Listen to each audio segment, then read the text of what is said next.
my style visually might have a lot of variety, but it really is consistent. I have a specific routine, and I'm motivated by creative ideas and stories, and I found a way to bring the two together in my scrapbooking. My process marries words plus photos plus pretty supplies, and I'm happy to share it with you here today. Hi there, my name is May Flom, and I'm excited to be doing this video for Shamel.com, and I will be sharing with you my process.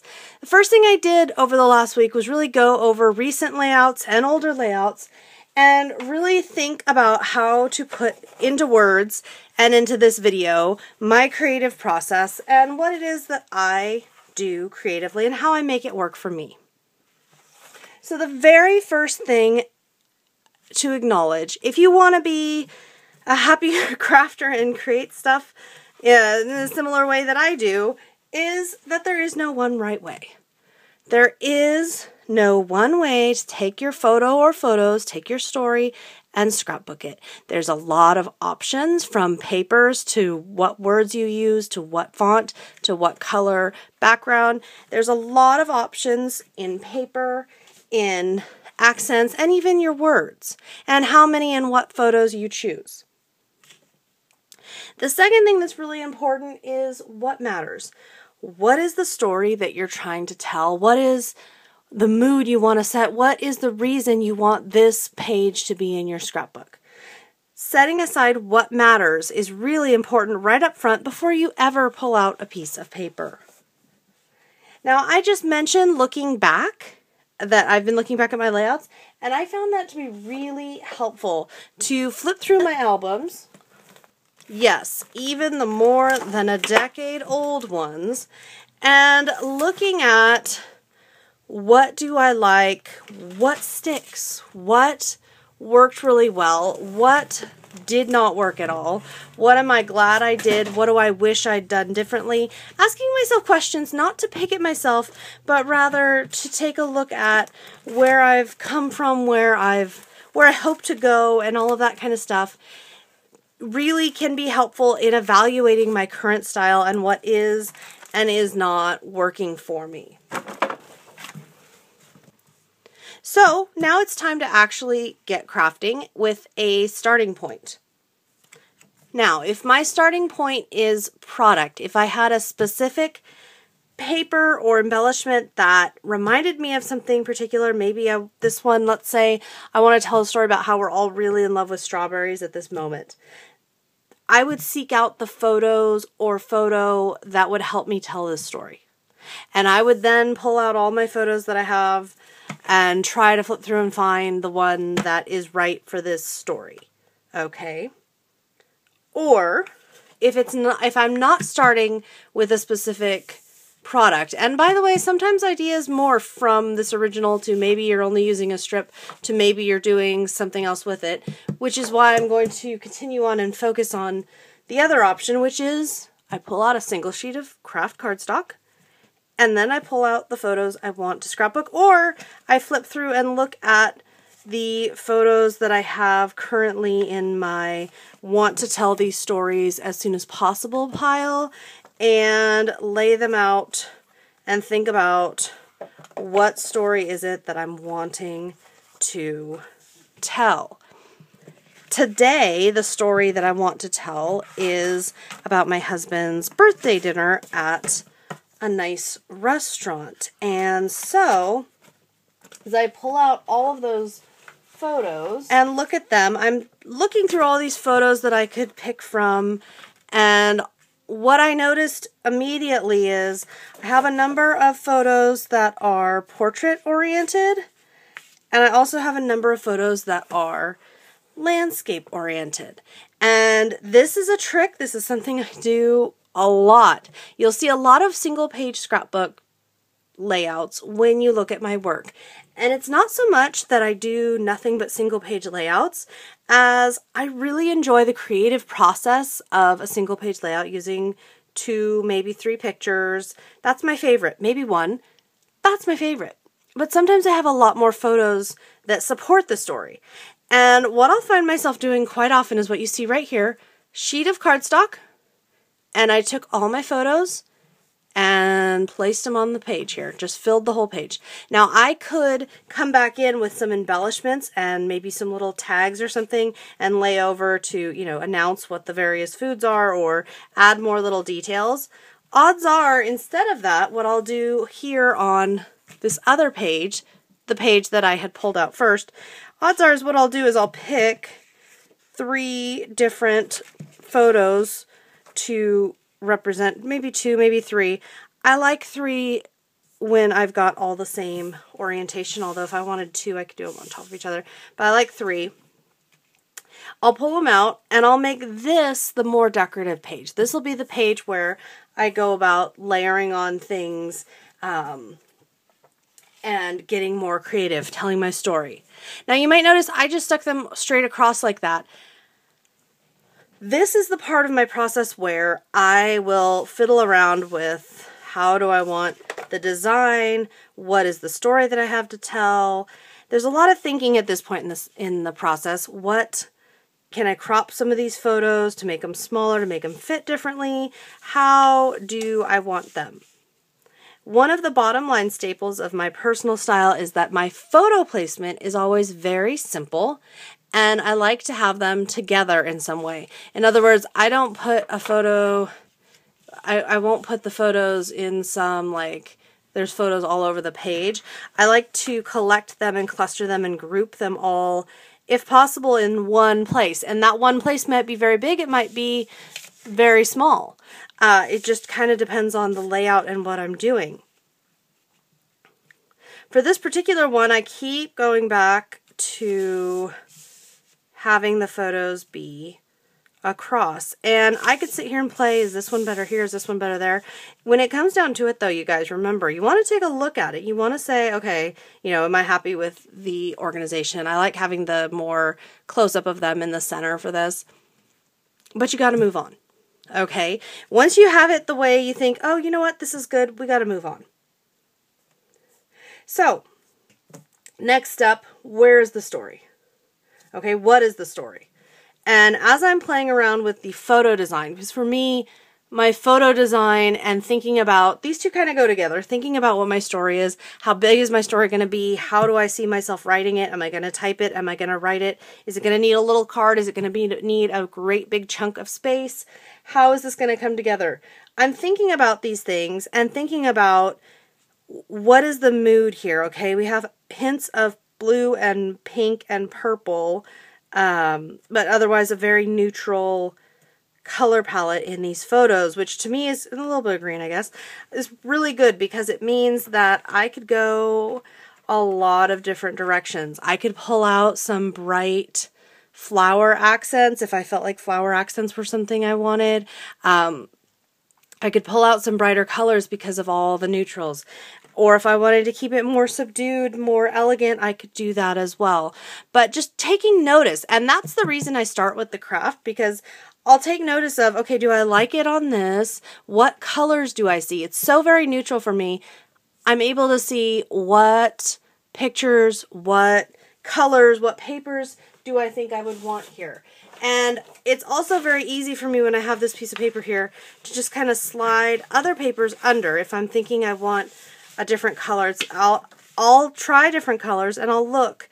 But without the stress of pattern and all that, playing on that neutral background to start lets me see where I want to take this. And quite often, maybe I want a navy blue, maybe I want a pink, maybe I want a pattern paper, whatever it is I want might take off from there. But I know that this is a very neutral base that I could always fall back upon. The next step, what to say.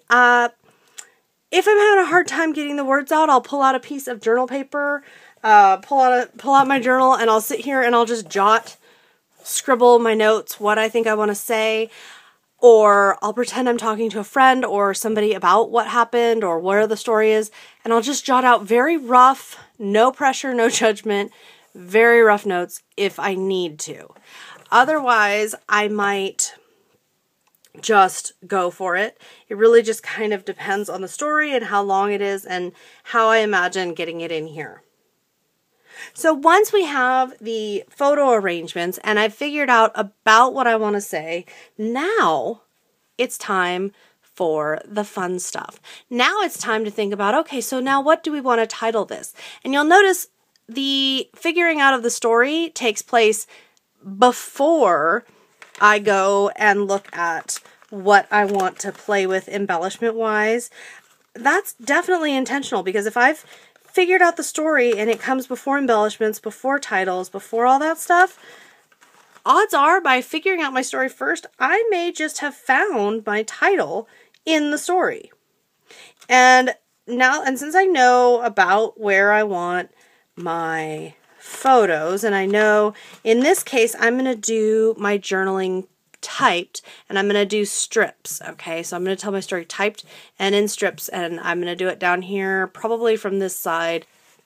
I'll have that page full of photos for the second page, which one of my favorite things. But anyhow, since I know I want to do that, I want to look at this and I want to say, you know what? Well, first of all, I'm going to try to cut about 1/2 inch or 3/4 inch off these photos so that I can have more space for my story and for some embellishing. And as I have my story down, then I'll know, what I think I want my title to be. I'll be able to figure out a lot of different little details because I've already got the guts.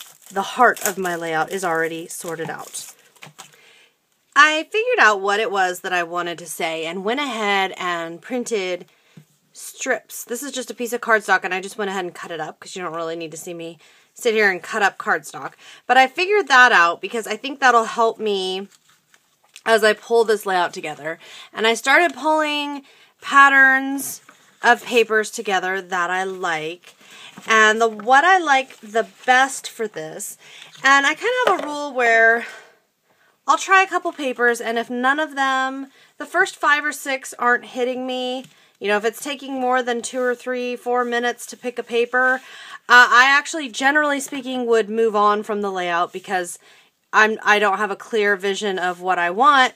And if I'm unable to figure it out, well, then instead of just sitting there and spending time going through every single piece of pattern paper I have, I would just eliminate it. So what I've done here is I chopped my photos down to 5 inches. I talked about doing that. And then the paper here, this is 6.5 inches, and these are just 1-inch strips, and I just glued them there to the back of the paper. I'm going to go ahead and adhere my photos. I do tend to, you see how I glued these pattern papers together? I do tend to do things in batches in the sense that I will do bits and pieces of my layout, but not glue the whole thing together. And I find that this saves me a lot of time in redoing stuff, but it also makes it easier if I want to add little accents in. It makes it easier because instead of having to undo a lot of adhesive, I'm able to just play around a little bit. All right, so I haven't cut all the excess off of these yet, and I'm not exactly putting them in order. I'm more just getting the sizing down so I know how many strips I have, and that one just has the date. How many strips do I have, and how much room do I need for my pictures?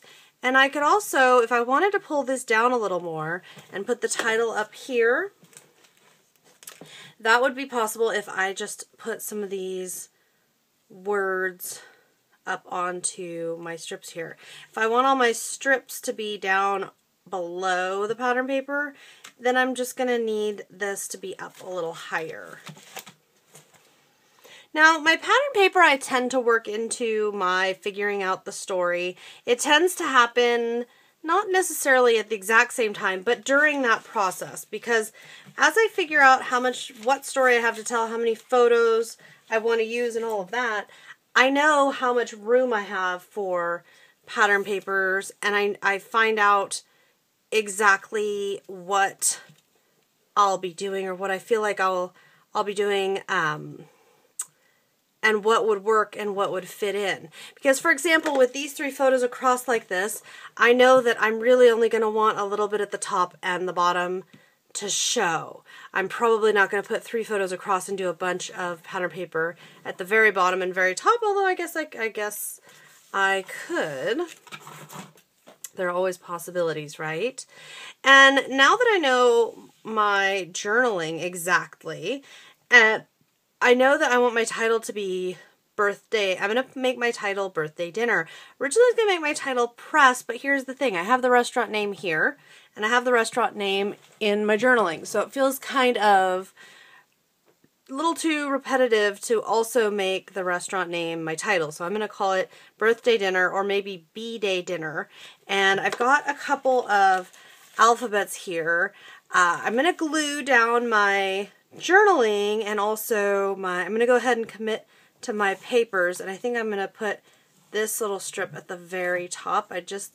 This was the tear strip off of this paper, and I just kind of like what that adds. And the small strip up here at the top, kind of mirroring the journaling down at the bottom. So I'm going to go ahead and trim these up and glue this all down, and then we'll move on to the final step. What I love about my process is that it makes sure that I get the important stuff down. I get my story through photos and words down, but it also leaves room for creative play. It really lets me have the best of both worlds in that it lets me have a lot of fun, but it also makes sure that I don't end up with an album full of pages that have no story, that have no heart. So that's really important to me, and I encourage you to take a look at your past pages and see the ones that stand out to you, the ones that you really like, and see what it is that you like so much about them. I know for me it's really telling when I look back through which ones stand out to me. That really helps me figure out where I'm going right, and also maybe where I need to focus more on. So anyhow, now that that part's done, I'm figuring out my title, and if I want to have it, I don't know if I want to have it up here or down here. I think down here. And one of the things that I'll do a lot with this kind of a layout is to do the title backwards. In other words, to figure out where I want it to end, and then work backwards from there. So I think I want this to come in here. Now sometimes when I'm working on my title, I'll stick it directly on there like I just did, and sometimes I will instead, if I thought I wanted some accents under there, play with those first, because obviously it'd make it easier than if, for example, right now I decided, oh, you know what, I kind of wanted to have a little accent under there. Makes it a little more difficult now to get under there. Some letter stickers, for example, these gold ones, are really forgiving, so it's really easy to just pull them right off. Most letter stickers aren't quite as forgiving, so if you're going to want to layer stuff, my suggestion would be either to simply not put the letters down until you're sure, or if, like me, I wasn't really sure here. I wasn't really sure on exactly where I wanted this to, where I was going with this. So for me, it helped to use letter stickers that I was pretty sure weren't going to give me problems, and just set them down really, really lightly. But also, when I'm doing this, I could have, and probably should have, kept in mind a little more exactly how the spacing was going to be.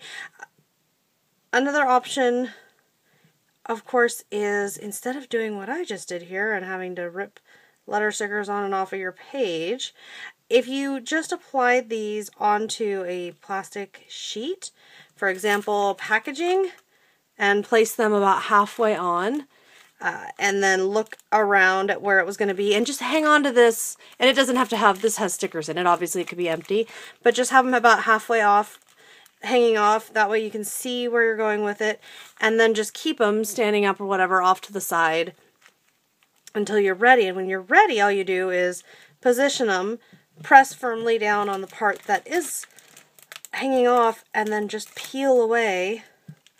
Ta-da! And we've got instant letter sticker application there. That's a fun trick. Okay, so then I gotta go back in, of course, and put these letters back in here.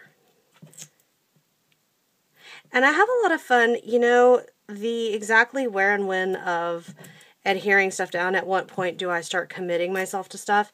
It really does depend on how I'm feeling about the page and the design of the page. Some things, maybe I'm using a lot of inks and mists and stuff, so obviously you have to commit to those. You can't pretend to ink or to mist. Some things, so will be maybe a lot more commitment or leap of faith, whatever you want to call it, than others. It's gonna just really, like I said before, depend on the page. So for this, what I'm feeling is, I think I want to do something up here. I think I'm going to do 3 brads up here. And I could work on some more embellishments and things down here. I'm just not sure that I want any more embellishments. I am looking at this as potentially, you know what, I think I'm going to go ahead and commit to it. Sliding this under here. And this is exactly why I don't glue things down a lot, because then it makes it trickier if you want to get back under and add stuff, but that should be not a big deal. So I'm going to add that in right there and just trim off the excess. And then I'm going to go ahead and add 3 brads right here. Because I have these cute, sweet little stickers. The little round ones are kind of cute, but they're not exactly what I want. I want some metal going on there. And then I'm still thinking about if I want like this, maybe this flower in here.